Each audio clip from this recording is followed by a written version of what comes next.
Boa noite, família. Que noite especial, graça e paz. Esse 18 de novembro, muito especial aqui para nossa casa. Estamos celebrando aqui em estado de graça o nascimento do João e louvamos a Deus por todas as expressões de carinho, manifestações de carinho, de cuidado, de afeto aí com a nossa casa. E tempo maravilhoso mesmo. E a gente está realmente grato assim, por todo o processo, né? Nas últimas semanas a Bebel vinha enfrentando assim, alguns desafios, mas graças a Deus todos eles superados, foram muito bem cuidados e estamos aqui celebrando a chegada do João. Muito legal mesmo, mais um tempo aqui, né, de alegria, de celebração e na nossa casa aqui, na nossa vida. Muito legal mesmo, muito bom. E mensagens chegando aí o tempo todo, né? E muito testemunho assim, de afeto, de carinho, de cuidado, maravilhoso. E bem a propósito, né, do que a gente está compartilhando aí essa semana sobre essa questão, né, do nome verbo, né? Fecundar. E não apenas no sentido substantivo, né? Do ter, do possuir, do conquistar, mas o verbo mesmo gerar, realizar, conceber. Muito bom, muito de Deus mesmo. Um tempo assim maravilhoso, uma história tremenda, né? De famílias que nossas relações familiares são relações de muitos anos e que vieram a se reencontrar aqui de forma surpreendente, né? O encontro do Ronaldo com a Isabel, uma coisa assim maravilhosa, um verdadeiro milagre. Muito bom, vamos ter uma palavra de oração e louvar a Deus mesmo por esse tempo, agradecer por tudo que Ele tem realizado, manifesto, e enfim, continuar orando pelo nosso país, por esse tempo aí de eleição, né, que temos pela frente, tantos desafios. Então a gente quer mesmo assim discernir o que é o propósito de Deus para a vida do nosso povo. Amém?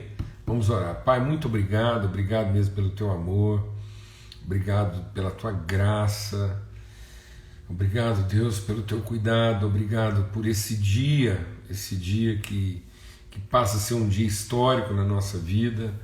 Nossos 18 de novembro nunca mais serão os mesmos, ó Pai. Então há um registro de história no dia de hoje para a nossa vida de maneira muito especial.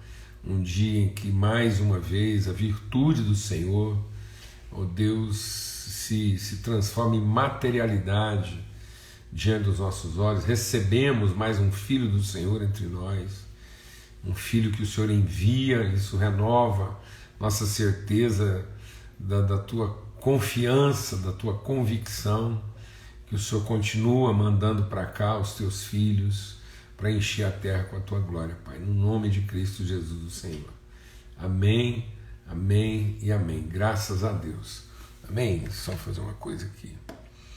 Então, grande privilégio, a gente está meditando aqui em Gênesis, capítulo 1, verso de 26 a 28, né, versos 26, 27 e 28, e a gente está estendendo essa reflexão a partir do princípio que a gente considerou no início dessa semana, que é o princípio do nome verbo, né? Então esse princípio do nome, a gente conhecer o nome, a palavra de Deus diz que Ele chama a cada um pelo seu próprio nome, e Paulo diz então que nós devemos orar mesmo para que Deus nos dê espírito de sabedoria e de revelação, para que a gente possa ter o nosso entendimento iluminado e conhecer as riquezas do nosso nome em Cristo Jesus, as riquezas da nossa vocação em Cristo Jesus. Esse conhecer do nome verbal na nossa vida implica em conhecer aquilo com que Deus já nos abençoou. Então, quando eu conheço o nome que foi nos dado, em Cristo, então nós conhecemos também aquilo que já está depositado na nossa vida.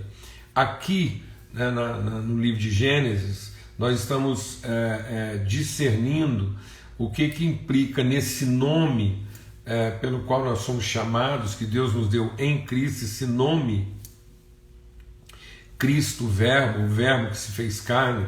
Então nós precisamos discernir que o nome pelo qual devemos ser salvos, o nome no qual nós somos batizados em Cristo Jesus. Então esse é o nome que Deus deu, né, para Jesus, Jesus o Cristo. E esse o Cristo é aquele que foi ungido, designado, aquele que foi apontado, foi vocacionado. Então ele vem para gerar outros filhos de Deus, ou todos os filhos de Deus, de mesmo nome, de mesma identidade, de mesma natureza. Então é um processo geracional. Ele vem para cristificar, ele vem para estabelecer uma genética Cristo, né? Um movimento Cristo, um corpo Cristo, uma pessoa Cristo. Então, quando Deus está falando lá, façamos o homem, como nós lemos no texto aqui, o homem, né, de modo que esse homem, no seu humano ser, na sua forma humana de ser, vai ser a expressão visível, vai ser a possibilidade, a condição, a forma da nossa natureza, da nossa semelhança ser conhecida. Então esse é o movimento de Deus. Então esse é o nome. Então Jesus vem para dar início, né, estabelecer sobre a terra uma genética de pessoas chamadas Cristo, que tem nome de Cristo, que tem vocação de Cristo, que se movimentam como Cristo. Como é que um Cristo se movimenta? Ele se movimenta em direção à cruz, né? Então por isso que Jesus diz, então se você tentar se salvar o seu substantivo, você vai se perder. Mas se você, por amor de mim, ofertar, entregar, se movimentar em direção à cruz, você conhecerá o que é verdadeira salvação. Você não só conhecerá, como você será instrumento de salvação. Então todo aquele que diz que tem nome de Cristo, todo aquele que foi salvo no nome de Cristo, ele deve caminhar para a cruz, ele deve ter o mesmo movimento que todo Cristo tem. Por isso que Paulo diz, eu trago no meu corpo as marcas de ser Cristo com Cristo. Então o que me marca, o que me identifica na minha vocação, o que me identifica nessa... que bênção, né? Cada vez vai chegando mais gente e mais amigos. Então, o que identifica esse nome, essa vocação, esse movimento, esse nome pelo qual nós somos chamados?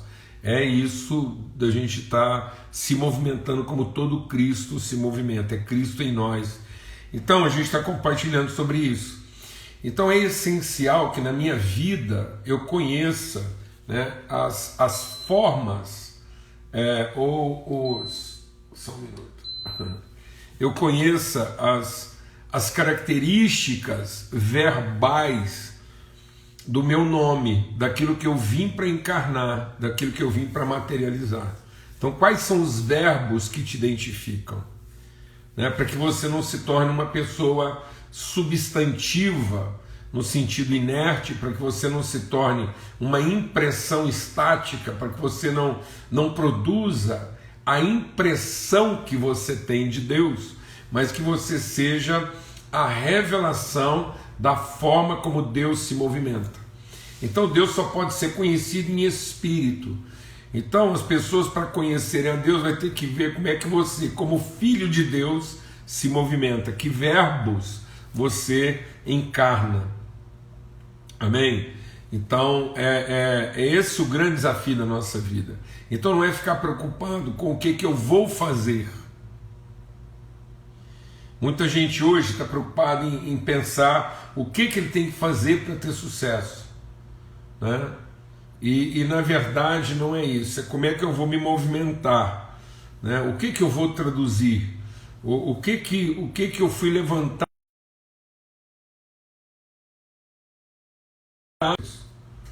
Quando Deus pensou em mim, né? Quando Deus me pensou filho, então o que Ele pensava em revelar através da minha vida? Quais são as características verbais de Deus que em mim vão encontrar expressão humana, carnal?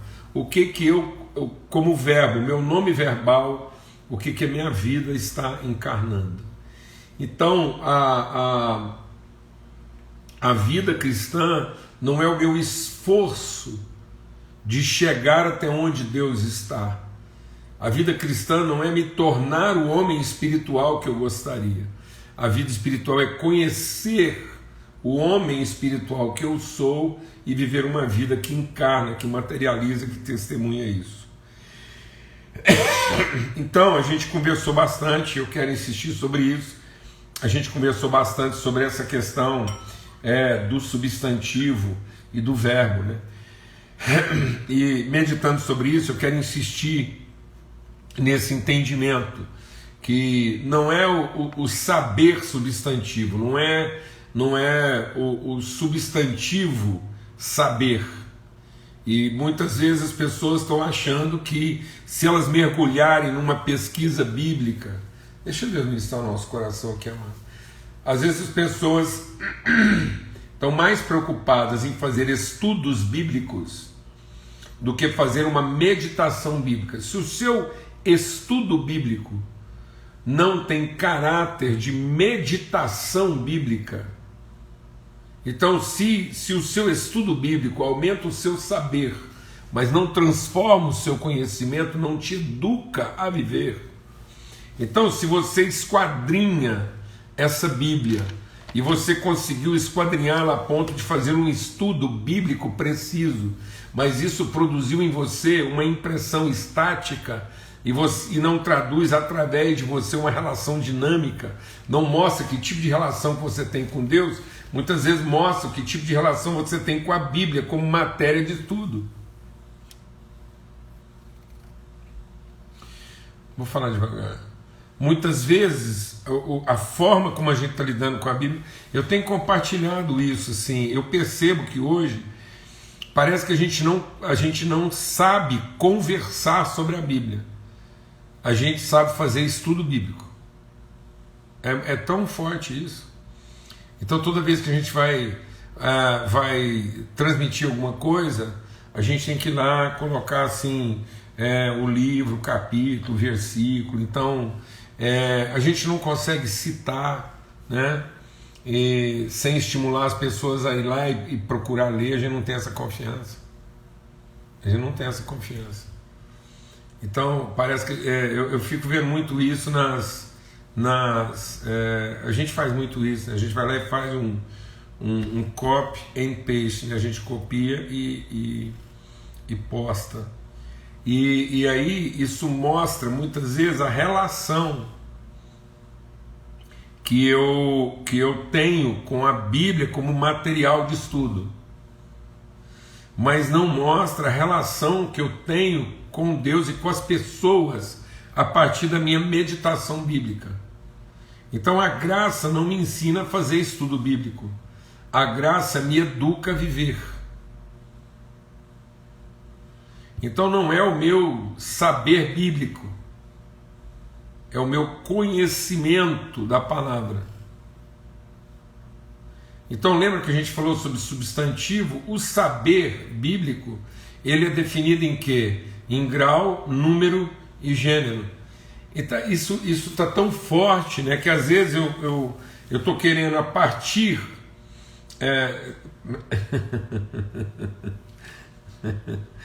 eu estou querendo a partir da Bíblia definir, fazer um estudo bíblico para definições de número, gênero e grau e não para buscar discernimento sobre tempo, modo, pessoa e voz. Ai. Eu vou repetir. Às vezes eu estou pegando a Bíblia como material de estudo, pensando que ela vai produzir para mim assim uma condição de eu fazer juízo, né, de número, gênero e grau, em vez de produzir para mim consciência de tempo, modo, pessoa e voz. Então, para nós, por exemplo, muitas vezes interessa mais, né, se são um ou se são muitos, em vez de pensar que não é uma questão de ser um ou de ser muitos, é uma questão de ser eu, tu e ele, nós, vós, vocês e eles. Então é uma percepção das pessoas, então é muito mais uma questão de pessoa, né? Como é que nós estamos conhecendo a Bíblia? Nós estamos conhecendo a Bíblia numa relação eu, tu, ele, e estamos conhecendo a Bíblia também numa relação nós, vocês e eles. Nós temos essa pessoalidade do eu que evolui para a consciência do nós, né?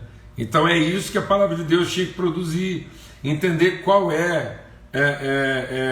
de que maneira ela é traduzida e não de que maneira ela é interpretada em cada tempo. Então o segredo da palavra de Deus não é saber como é que em cada tempo ela pode ser interpretada, mas é discernir como é que ela é traduzida em cada tempo. Porque não é para produzir uma definição de gênero, é para produzir uma consciência de pessoa. Porque não adianta a gente ficar se batendo em questões de gênero se nós não temos consciência de pessoa. E nem entendemos o modo como essa pessoa, se é um modo ativo, né? Desculpa, a voz, né? Ativa, passiva ou reflexiva, ou se é um modo como é que diz lá? É o imperativo, o modo negativo, né? E o modo... fugiu o nome agora. Enfim, que é o modo, seria um modo positivo, né? No sentido de eu ter uma afirmação. Eu tenho uma afirmação, uma convicção, ou eu tenho uma dúvida. E a partir da convicção que eu tenho, eu gero uma direção.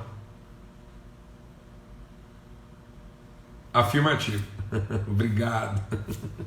Afirmativo, subjuntivo e imperativo. Esses são os modos. Graças a Deus, temos gente aqui que está ligado. Obrigado, gente.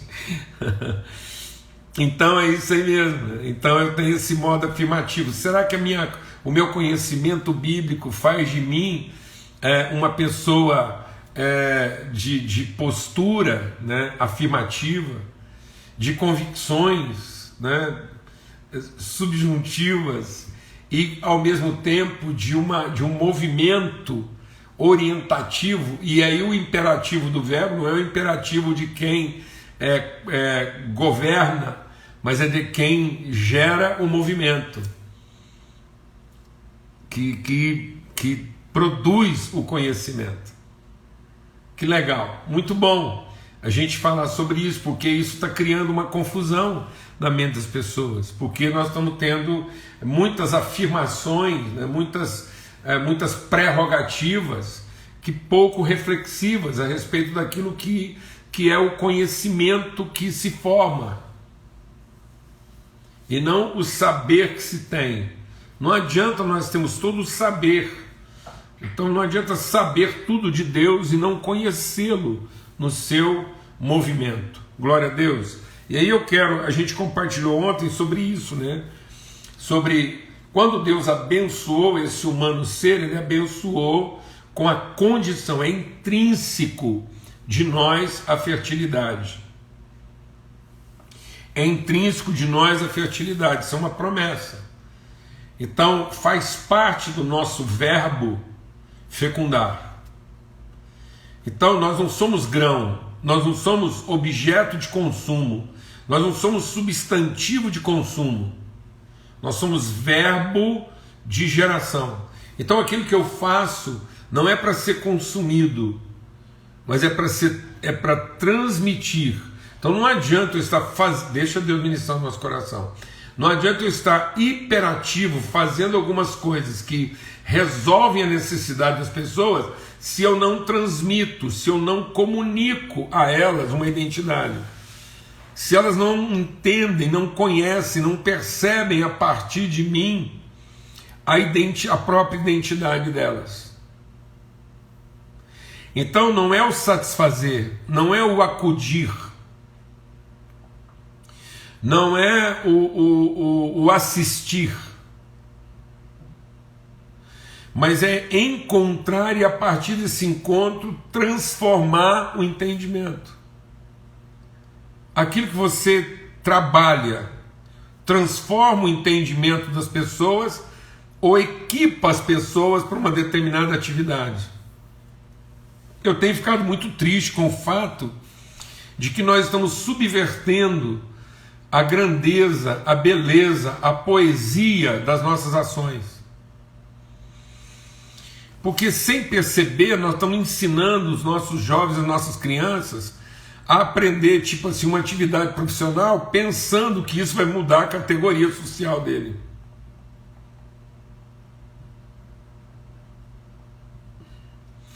Então a gente deixa Deus ministrar o seu coração. A gente está pegando, por exemplo, vamos lá ajudar uma população pobre. Que não vai, vamos abrir lá uma sala de computação.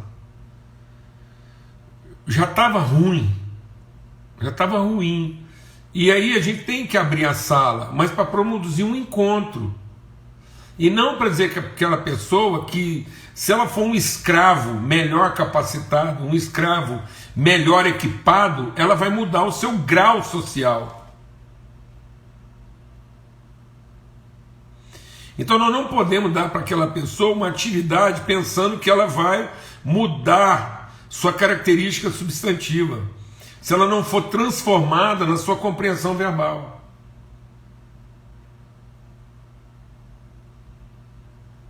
Amém? Não é resolver a necessidade dela, é ajudá-la a ser transformada na compreensão de si própria. Às vezes eu percebo isso, por exemplo, a gente vai lá numa região carente, vamos ensinar arte, vamos dar aula de arte, dança, teatro, música, sei lá, esporte, vamos ensinar lá capoeira, futebol, vôlei. Aí fica a ideia de que se ele for bom naquilo que ele faz, se ele for um bom músico, se ele for um bom ator, ou se ele for, sei lá, um bom pintor, ou se ele for um atleta, ele vai ser aceito, ele vai mudar de grau, ele vai ser percebido numa outra ideia, né? Substantiva, e não compreender a sua capacidade, a sua condição criativa. Então as nossas atividades têm que ser para estimular, para libertar, para potencializar nossa capacidade criativa em fé, para que isso inspire as relações, de modo que essas riquezas que afloram enriquecem a relação, mas não empoderam a pessoa. Então a capacitação é para enriquecer a relação e não para empoderar a pessoa. É para que a relação seja bela, para que a relação seja inspiradora, porque os verbos estão tendo materialidade. Então todos nós carregamos um dom de fertilidade. Então, por mais que nós estamos qualificando os nossos profissionais e aumentou o número de faculdades e aumentou o número de ONGs, então é um sem número de instituições tentando recuperar, qualificando, treinando o Brasil. Sabe o que está acontecendo? O Brasil está se tornando campeão mundial de ansiedade. É o país com a maior taxa de ansiedade no planeta. Por quê? Porque é uma qualificação esvaziada de subjetividade. Há uma capacitação focada no caráter substantivo e não na relação verbal, e não na relação dinâmica. Não é uma promoção da relação, é uma conquista do indivíduo. E aí, deixa Deus ministrar o nosso coração. E sabe o que é a consequência disso? O Brasil hoje está caminhando para ser o país com a maior redução de taxa de natalidade da história nos últimos 200 anos. O que a França levou 200 anos para envelhecer, o Brasil vai envelhecer em 20. Eu vou ler um dado aqui para você entender. Em 1980, 40 anos atrás, só 40 anos atrás, o Brasil tinha 20 idosos para cada grupo de 100 jovens até 15 anos.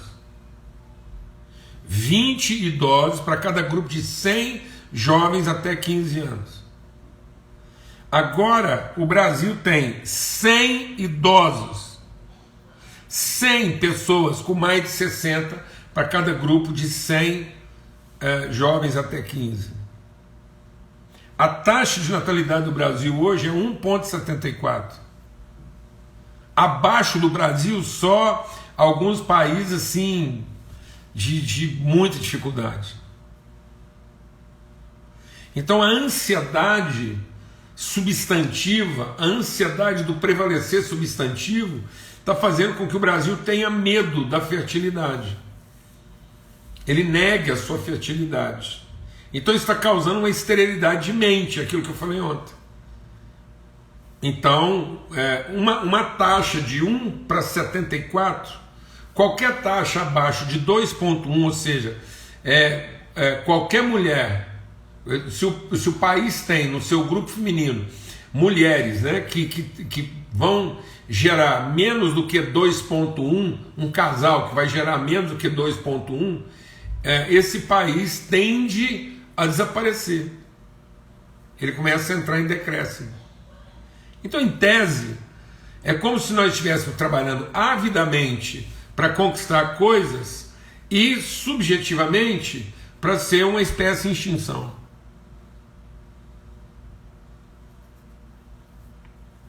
Entendeu ou não? Quando Deus disse que a gente tinha que o quê? Multiplicar. Então a ansiedade, deixa Deus ministrar o nosso coração aqui, a ansiedade do acúmulo substantivo está causando a esterilidade verbal. Então o acúmulo do poder substantivo está fazendo com que a gente se esterilize verbalmente. E aí o texto está dizendo o quê? Frutificar e multiplicar. Então não é simplesmente conceber, mas é conceber gente fértil. Então a nossa unção, nós somos abençoados para ser um povo multiplicador e não acumulador. Onde foi que o ser humano perdeu a sua alma? Ele perdeu a sua alma quando ele colheu muito e transformou toda a colheita dele em grão. Ou seja, quando ele pegou tudo que ele era capaz de realizar e transformou aquilo em substantivo acumulado, ele perdeu a sua alma, porque ele matou o germe da semente. Agora, daqui para frente, ele era capaz de acumular grãos, mas não era capaz de multiplicar sementes. E aí, muitas vezes hoje, nos ministérios, a gente está vendo muita coisa acontecendo no Brasil, e as coisas no Brasil estão sendo avaliadas pelo seu número. E muita gente está achando que essa capacidade que muitas pessoas têm de ajuntar, acumular muita gente num só lugar, ou seja, estruturas e instituições que são verdadeiros celeiros, porque acumulam muita gente, mas acumulam pessoas que estão ali para satisfazer suas carências. e não para conhecer suas vocações. Falar devagar. Nós temos hoje uma alta capacidade de acumular. Então você levanta hoje um artista qualquer, que ele é muito bom, ele é um bom produto a ser o quê? Consumido. Então ele, como bom produto consumido, que traz satisfação, que traz prazer, ele vai acumular uma multidão de pessoas, em torno dele. Mas ele não vai gerar um processo reprodutivo, porque ele não vai replicar sementes, ele vai acumular grãos. Então nosso maior desafio é multiplicar sementes e não acumular grãos. Por isso que nós somos abençoados para quê? Para, em concebendo, sede fecundos, multiplicar. Então nós temos que entender que todo o processo nosso, ele tem que influenciar pessoas que entendam a vocação de influenciar e de comunicar isso a outras pessoas. E não pessoas que se aproximam de nós para aprender o que nós fazemos para ter o mesmo sucesso que a gente teve.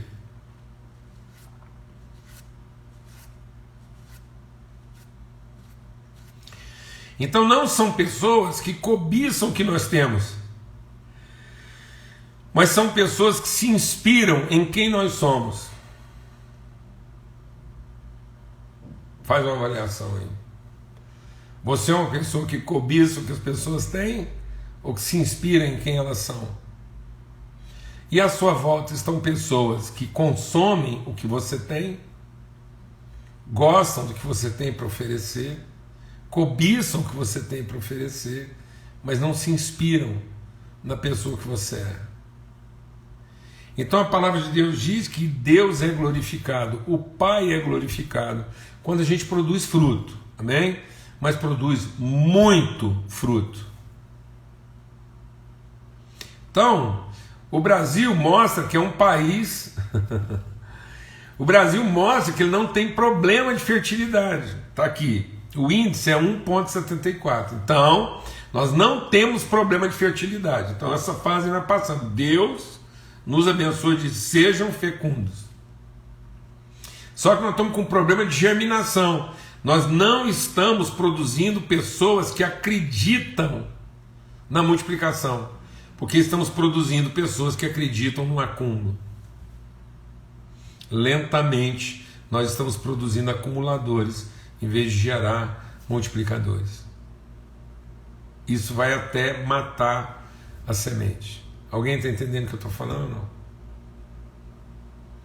Glória a Deus. A gente vai continuar compartilhando sobre isso. Eu sei que tá difícil aí, mas assim às vezes é porque mexe com muita coisa na nossa vida, mas a gente vai continuar.